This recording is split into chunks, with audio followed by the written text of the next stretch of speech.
छत्तीसगढ़ में शराब घोटाले से जुड़े एक मनी लॉन्ड्रिंग मामले में आबकारी विभाग के पूर्व एमडी रह चुके अरुणपति त्रिपाठी को सुप्रीम कोर्ट ने जमानत दे दी है। हालांकि जमानत सशर्त दी है, लेकिन सबसे महत्वपूर्ण बात यह है कि जमानत देते समय सुप्रीम कोर्ट के जस्टिस है अभय ओका और जस्टिस भुइया, इनकी बेंच ने एक ऐसा कमेंट्स किया है जो वाकई में चर्चा का विषय बनाया हुआ है। और उन्होंने बड़ी तल्ख टिप्पणी करते हुए कहा है कि जिस तरह कुछ साल पहले दहेज प्रताड़ना के मामले में 498A का दुरुपयोग होता था, वैसा ही आज पीएमएलए एक्ट का दुरुपयोग हो रहा है, खासतौर पर राजनीतिक और प्रशासनिक मामलों में। उन्होंने कहा है कि इसका अर्थ ये नहीं है पीएमएलए का कि किसी को जबरदस्ती लंबे समय तक जेल के अंदर रोक के रखा जाए। बहुत सारी बातें कल सुनवाई के दौरान बताई। आपको पहले बता दें कि 8 अगस्त 2024 को अरुणपति त्रिपाठी को ईओडब्ल्यू ने गिरफ्तार किया था। उसके बाद 5 अक्टूबर 2024 को ईडी के विशेष न्यायालय में पूरक अभियोजन परिवाद एक दायर किया गया था और इसके तहत ईडी ने उनको अपनी गिरफ्त में ले लिया था। ईडी ने खासतौर पर 5 अक्टूबर को ही संज्ञान ले लिया था इस पूरे मामले का, और जिसको 7 फरवरी 2025 को हाईकोर्ट ने पीएमएलए कोर्ट के लिए संज्ञान को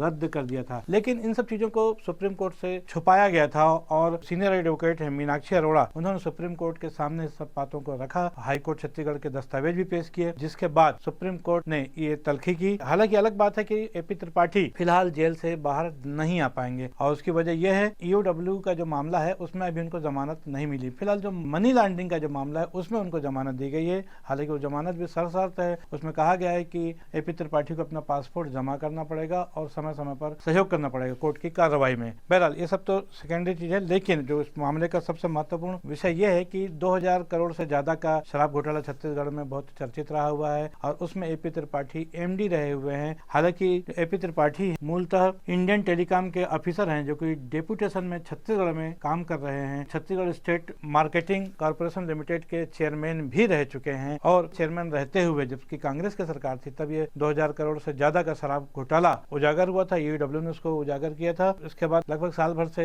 एपी त्रिपाठी जेल में है, जैसा कि आपको बताया मैंने। अब सवाल यह है कि पीएमएलए कानून है, इसको लेकर जो टिप्पणी की है सुप्रीम कोर्ट ने, ये एक बहुत महत्वपूर्ण है क्योंकि इसका उपयोग या दुरुपयोग कहा जाए, पिछले दिनों जितने बड़े बड़े नेता अरेस्ट हुए, चाहे वो मनीष सिसोदिया हो या दिल्ली के जो और दीगर नेता हैं, उन सब के खिलाफ जो है ये मामला पीएमएलए एक्ट का, यही हाल छत्तीसगढ़ में भी हो रहा है। आपको बता दें कि इस मामले में देखा जाए 2000 से ज्यादा करोड़ का जो शराब घोटाला है, इसमें पूर्व आईएएस अनिल टुटेजा और पूर्व महापौर एजाज ढेबर के भाई अनवर ढेबर, एपी त्रिपाठी जो कि Chhattisgarh state marketing corporation limited के चेयरमैन रह चुके हैं, विकास अग्रवाल, अरविंद सिंह, त्रिलोक सिंह ढिल्लो जैसे 6-7 लोग ये जेल में बंद हैं। अभी सबकी जमानत पे अभी फैसला आना बाकी है, लेकिन फिलहाल एपी त्रिपाठी जो बहुत बड़ा नाम था इस आबकारी विभाग से, और उनको सुप्रीम कोर्ट ने जिस तरह से सशर्त जमानत दी है मनी लॉन्ड्रिंग के मामले में, ऐसा लगता है कि आने वाले समय में कुछ और लोगों को भी इसका लाभ मिल सकता है। लेकिन महत्वपूर्ण बात यह है कि एपी त्रिपाठी अभी जेल से बाहर नहीं आ पाएंगे। जो दूसरे मामले हैं, ईओडब्ल्यू के मामले हैं, शराब घोटाले का मामला है, उसमें जमानत लेनी बाकी है। आपको याद होगा कि पिछले लगभग 2 सालों से पीएमएलए का जो मामला है जबरदस्त चर्चा में है। तमाम जो राजनीतिक व्यक्ति जो